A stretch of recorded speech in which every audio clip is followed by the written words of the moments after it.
Bakit nga ba? Bakit nga ba I started doing this vlog? And somehow, nilagay ni Lord sa heart ko yung mag-YouTube to do this. I was thinking, Lord, how can I start a YouTube channel? And ano yung gagawin ko?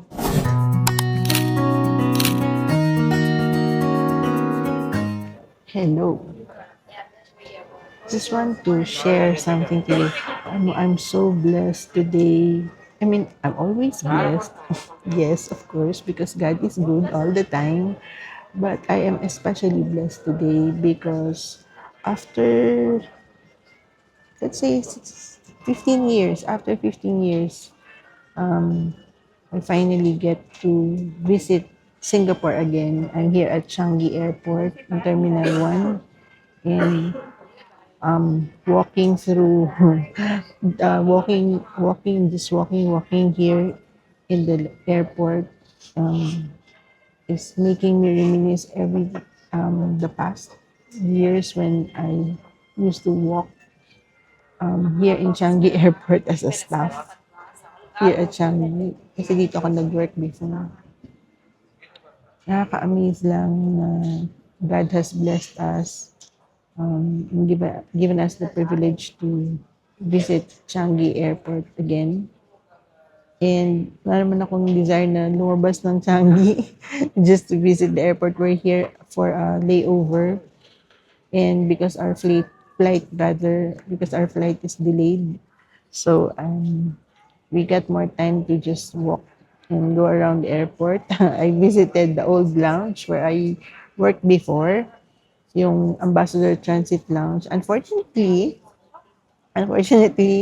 yung manager ko before, si Melvin, is on leave. And while si Terry naman is on MC, absent. So, yung supervisor namin before, so I really didn't get the chance to see them. But I was really surprised kasi um, post ko ng pag-post ko dun sa Facebook ng deal ko na nandito ako sa Shanghai, right away, I got a message from my old manager sa Plaza Premium Lounge, si Ma'am Estelle Chu. And she was really so happy to see me here at Changi. She called me right away and told me that if I can extend my last layover before we go back to Manila, she really would love to meet me and have lunch together or something. So, kaya I'm sure kung nandito siya sa Singapore ngayon, you'll be together already and having some bonding time together. Kaya lang, nasa Malaysia siya ngayon eh. But I'm really so thankful. Really, na-bless ako dun sa fact that she reached out right away and told me that she misses me. Yeah, and she would really love to see me. Anyway, um, I'm actually here and I went on recording because I just want to share something to you. What inspired me really to start a vlog and start a YouTube channel. I don't know. I was just led to this and hindi ko siya ma hindi ko siya ma-let go sa mind ko. So I thought of doing it again and doing it here again. No, not doing it here again. I thought of doing it as the Lord has um, impressed in my heart. Just to share. Bakit nga ba I started doing this vlog? I was actually praying and asking the Lord kung ano yung pwede kong gawin because honestly, my goal here is to first of all bless people, and second, gusto kong I want a source of income. Sinabi ko yung kay Lord kasi I work as a pastor and I get honorarium from the church, but I'm praying for an extra income. And somehow, nilagay ni Lord sa heart ko yung mag-YouTube. Yeah. So, anyway, um, nung binigay ni Lord yung idea sa heart ko and sa mind ko to to do this, I was thinking, Lord, how can I start a YouTube channel? And ano yung gagawin ko? Like we have a YouTube channel in the church and I preach in the channel. I share the word of God. And dalawa yung channel na yun. Isa yung channel sa church, Revelation Nation Calvin. And yung Kasi Rosario na Father's Heart, which is yung ministry na binigay ni Lord. So I was thinking, starting a new channel. And right away, na-recognize kasi ni YouTube na I'm starting a channel and right away nag-send sila ng message and recognize me as a new content creator. But at that time that they sent an email, hindi ko alam kung paano ko siya uumpisahan. So I just prayed and asked the Lord, Lord, ano yung gagawin ko? Now, looking back, before I had this desire to do this YouTube channel, ay kung pinapanood si Marvin Samako. I'll put his I'll put his link here just to let him know that I'm so thankful to him and si Ivan de Guzman. I watch them kasi natutuwa ako dun sa YouTube channel nila because of their alam mo yung mga travel vlogs. And honestly, nung pinanood ko si Ivan de Guzman, yun yung ang laking tulong na binigay niya, yung mga vlogs niya when we went to Hong Kong and when we went to Macau. In fact, nirecommend niya yung City View. That's why we actually booked a hotel at City View when we were in Hong Kong early this year. And then we're going to Bangkok. Actually, we're here at Singapore right now for a layover, but we're going to Bangkok. So we watch and watch and watch the video blog dun sa travel ni Marvin Samako sa Bangkok. Kasi I remember he actually won an award for that, one day in Bangkok, parang something like that. And ayun, natutuwa din ako panoorin sila. Natutuwa akong panoorin si Marvin Samako kasi he's so natural. One of the favorites that I really love is yung ano niya, yung vlog niya when he went to Interlaken and he cried. He's so natural, nakakatuwa yung vlog niya. So, um, when I was thinking of doing this, I said, how can, and napanood ko kasi yung CEO, ini-interview yung CEO ng YouTube, and he said that he would love for new content creators to just be naturally you. So I thought of like, yeah, how can I be naturally me? Ano ba ako? Sino ba ako? And I realized that, I really love to share the word of God. I really love to encourage people. I really love to share God's goodness. And so, when I was praying, ang nilagay ni Lord sa mind ko and sa heart ko is to start a YouTube channel where I get to share testimonies of how He's moving. Alam mo yun? Because testimonies are the work of God, the miracle works of God in the life of people na sa everyday life natin na nakikita natin kung paano siya nagmo-move. And alam mo yun, sometimes kasi yun nga, we look for miracles na malalaki, not realizing that every day we wake up and there's a miracle that God is doing, and it's actually a testimony. It is the proof of God's word happening in our lives. And so we see the testimonies of God's work every day. And so yun nga, so this YouTube channel started with that idea na why not share the goodness of God through the testimonies of people. So I started with giving my own testimonies, but my vision, and yun yung nilagay ni Lord na sa heart ko, yung vision of one day being able to feature people who also will be sharing their testimonies of how God is moving in their life. Yan. So, Um, wait lang ha. Let me move. Maganda yata yung aking background dito pag lumipat ako ng, ayan, halaman ng likod. Yan, nabakante kasi yung naandito sa harap ko. Anyway, ayan, mas maganda yung background. Anyway, yeah, um, because of, yun nga, what was I saying? Yun, because of, I just want to be naturally me. Just like I would when I would watch, yun nga, si Ivan and si Marvin.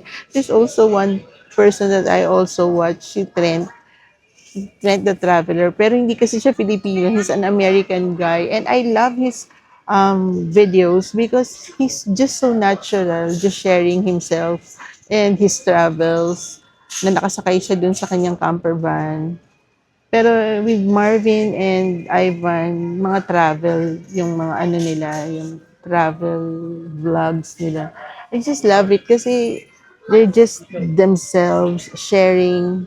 So, yeah, this YouTube channel started with just me sharing my testimonies as naturally as who I am.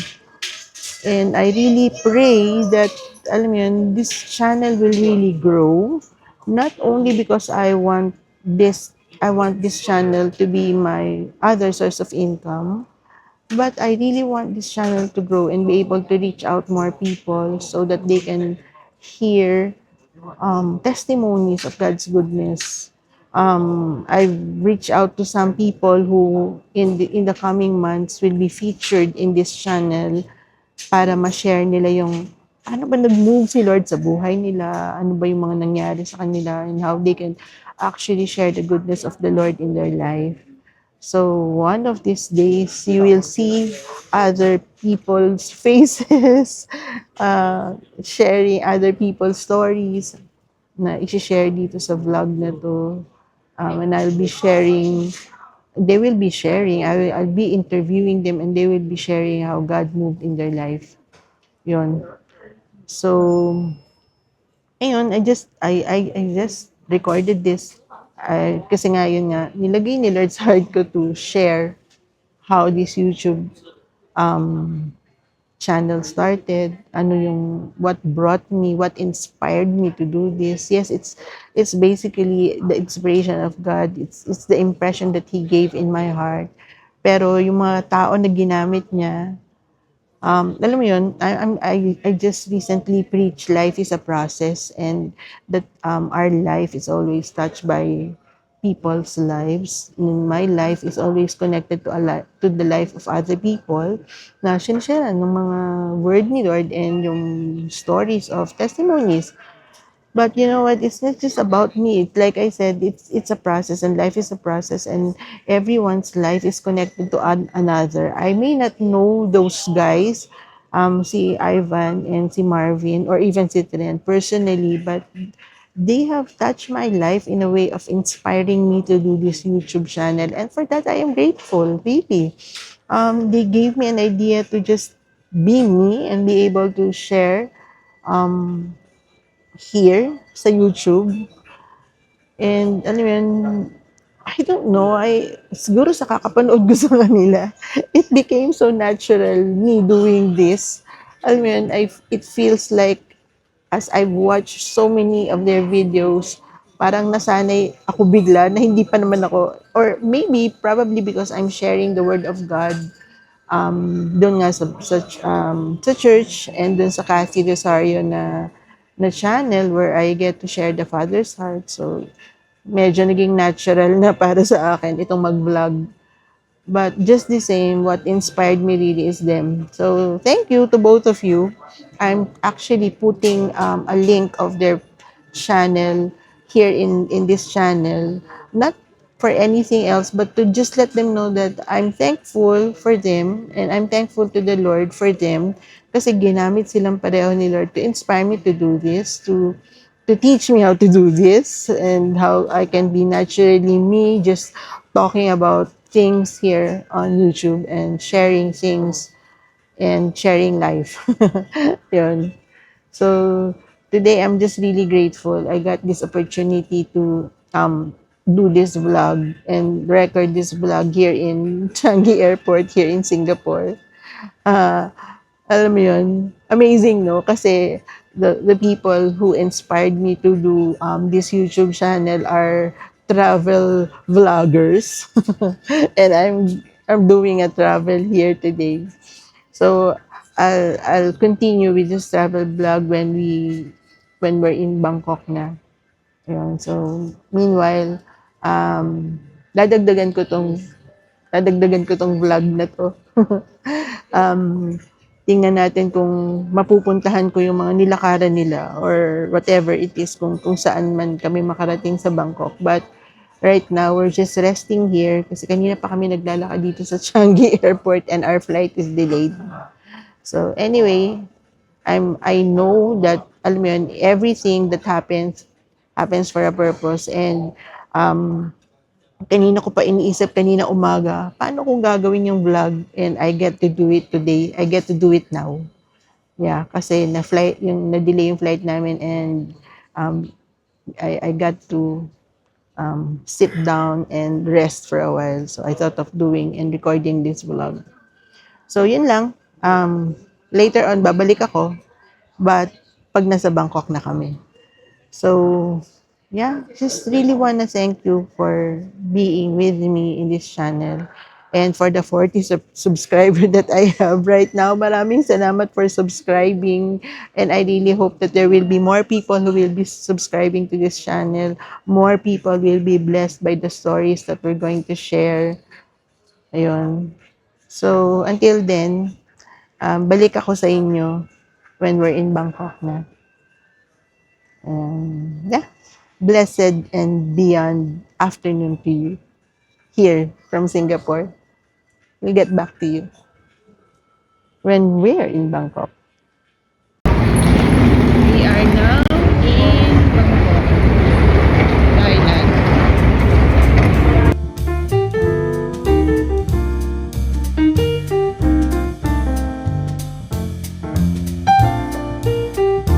Grabe, another day in Bangkok. This is our second day here in Bangkok.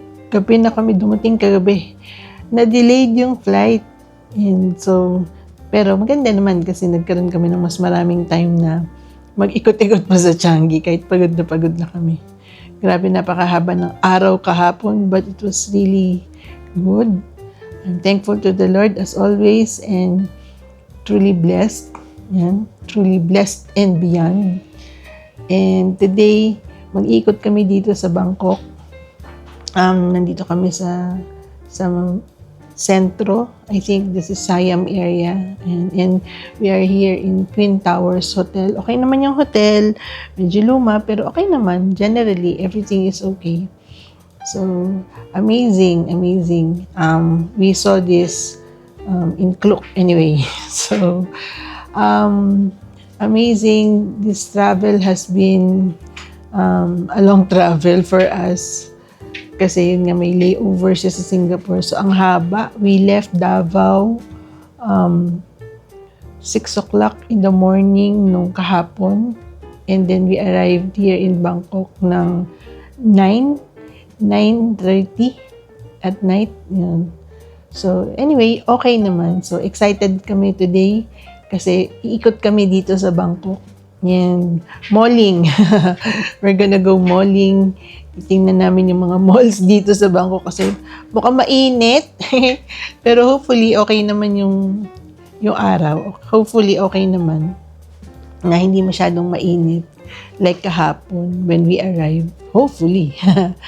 Yun. So anyway, I'll i-update ko kayo sa mga gagawin today. And excited ako. I hope you're excited to join us and to walk with us here in Bangkok. By the way, this is not a travel vlog. This is actually a vlog of God's goodness. Just sharing to you how the Lord has blessed us in the days that have passed. Yan. And ayun. I'll see you again later.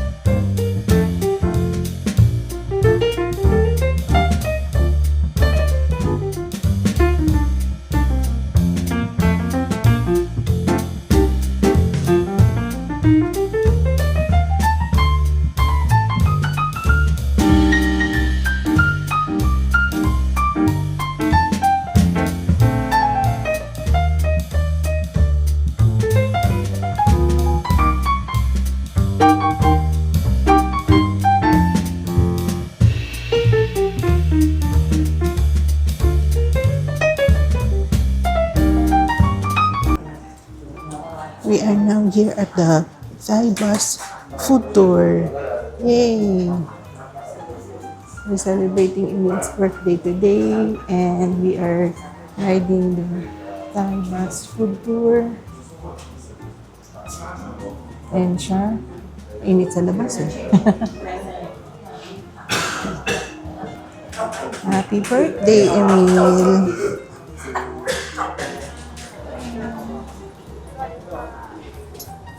Hey ma'am, are you Catherine, right? Yes, At the end on the left. at the end. Thank Yes, you. at the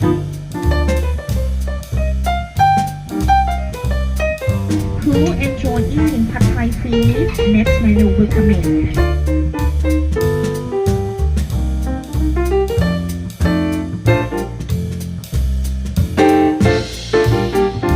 เป็นการบ่งบอกถึงความมั่นคงค่ะและนอกจากนั้นแล้วนะประตูชัยนาทาวน์เนี่ยนะคะ เราเรียกกันว่าซุ้มประตูเฉลิมพระเกียรติ 72 พรรษา เป็นซุ้มประตูที่สร้างขึ้นเทิดพระเกียรติให้กับรัชกาลที่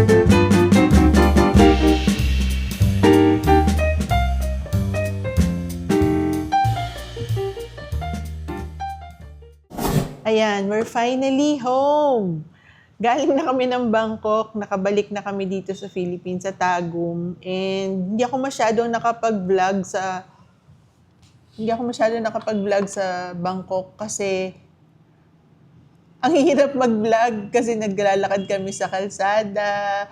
I was more comfortable vlogging dun sa Changi Airport kasi enclosed siya. But when we got to Bangkok, every now and then nakakapag-vlog ako pero konti-konti lang, portion by portion. Pero amazing kasi we were able to go to the places na sinabi nila, both ni Ivan at saka ni Marvin, like we went to Terminal 21, kumain kami doon, nakarating kami sa Siam, saan ba yun? Siam Center, Discovery, naglakad din kami doon sa,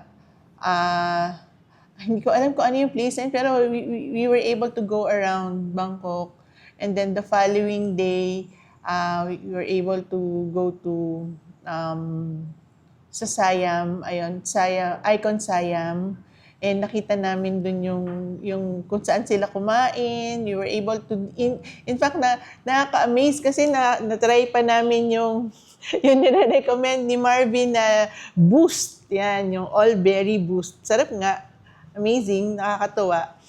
And, ayun, pero marami pa kaming na-experience sa Bangkok. Like, we were able to, kumuha kasi kami ng tour dun sa, the Thai Bus food tour yan. So, amazing yung experience.